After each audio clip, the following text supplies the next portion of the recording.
March 4th, 2015, day one of my egg freezing injections. I'm sitting at the edge of my bed, teary-eyed and trembling, holding a syringe full of hormones in my hands. You never truly feel quite as single and yet somehow oddly empowered as that moment when you stab yourself with a syringe full of hormones, realizing your entire reproductive future is in your hands. Choosing to freeze my eggs was my secret. It's not that I was ashamed. I just didn't want to tell the world, which was ironic because I tell the world everything. I work in ad sales. I get paid to talk. TMI is pretty much my middle name, and yet this was one secret I was holding real close to my chest, almost protecting it before it even happened. It all started with a phone call a couple months before to my mother. Hey, Ma. Yeah, no, of course I love you. No, I'm not sick. Oh, yeah, I bought my flight home. Listen, crazy idea. Should I freeze my eggs? Victoria, this is a very stupid question. You're 28 years old. You've been single 2 years. You should have done this yesterday. Right, yeah, of course you're right.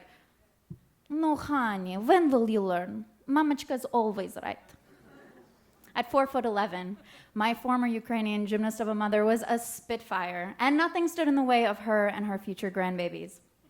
But honestly, I'd been thinking about it for a while because my friends were growing up so fast, my Facebook feed clogged with engagements, houses, babies, and yet I felt like I was Peter Panning backwards in the best possible way. So on March 4th of this year, I grew up and I froze my eggs. I froze my eggs because I wanted to live out my dreams on my timeline, regardless of a man swooping in or a ticking biological clock. I did it to buy my freedom and equally my guilt. I recognized that this time in my life was sacred and it was limited. And I wanted to do crazy things, have reckless romances, travel the world. I didn't want to be accountable to anyone for a really long time.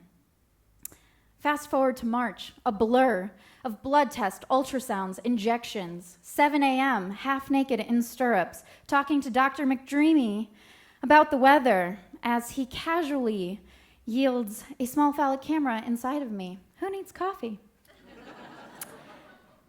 And then for a month, no sex, drugs, smoking, drinking, nothing. Cocooned to my tiny 600 square foot apartment in the dead of winter. I was going crazy. And then on the 16th day, I went in for egg retrieval surgery, and it went great. I mean, I got 19 of those suckers out of me in an hour flat. But then my stomach was noticeably swollen, so the nurse handed me this one-sheeter on ovarian hyperstimulation syndrome. I read that less than 1% of women contract this complication, and it's really painful and it's really serious. And then in 72 hours, I finally became part of that 1% of something. I was jolted awake mid-slumber with the most searing pain I've ever felt in my right ovary. I stood up and blacked out, awoke drenched in a cold, thick sweat. I was rushed to the ER, and there they diagnosed me with an ovarian torsion, which is when your ovary twists on itself, cutting off its blood supply, ultimately killing it. The irony was not lost on me.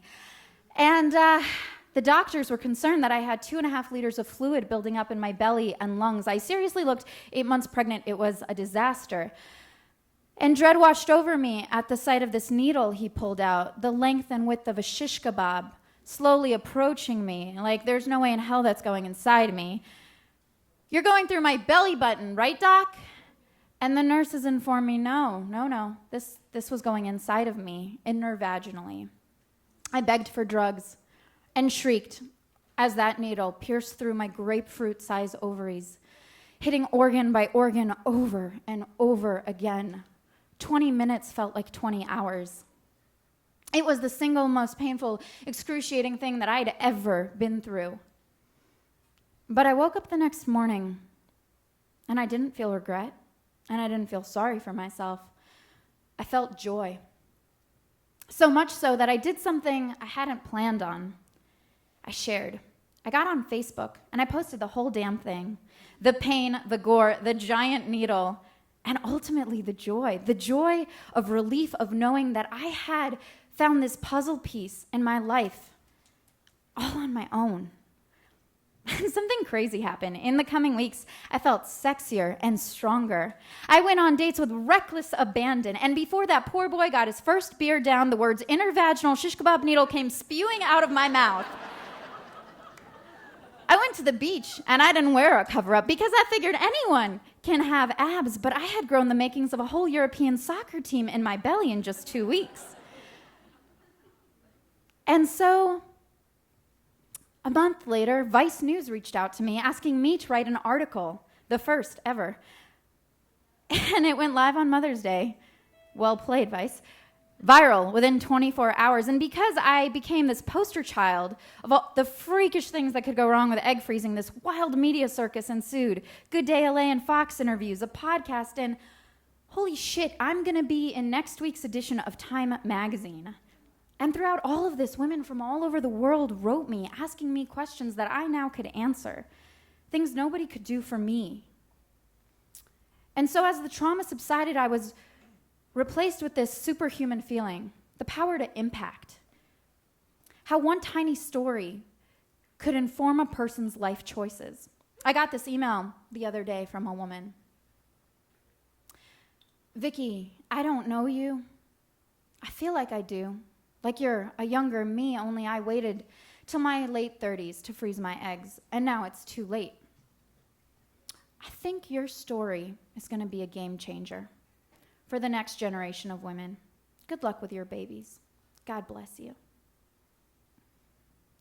My story's a game changer? Like, no, I just wanted reckless romance and travel.